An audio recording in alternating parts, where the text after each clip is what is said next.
નમસ્કાર દર્શક મિત્રો, હું છું જિગ્નેશ મહેતા. ગ્રામી ન્યૂઝના ડિજિટલ પ્લેટફોર્મમાં આપનું સ્વાગત છે. એક નજર મુખ્ય સમાચાર.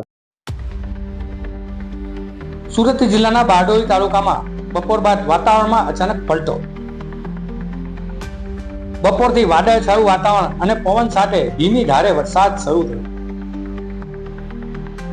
પવન સાથે વરસાદ શરૂ થતા શાસ્ત્રી રોડ પર આવેલ મહાકાય વૃક્ષ ધરાશય થયું. ગાંધીનગર સોસાયટી નજીક મુખ્ય માર્ગ પર આવેલું મહાકાય વૃક્ષ ધરાશય. બપોરના સમયે અવર જવર નહીં હોવાથી કોઈ જાનહાનિ નહીં. નગરપાલિકાની પ્રી મોન્સૂન કામગીરીની પોલ ખુલી પડી. સિઝનના પહેલા જ વરસાદમાં નગરમાં અત્યાર સુધીમાં 3 મહાકાય વૃક્ષ ધરાશય થયાની ઘટના. બારડોલી નગરપાલિકાના કર્મચારીઓ દ્વારા વૃક્ષ કાપવાની કામગીરી શરૂ કરવામાં આવી.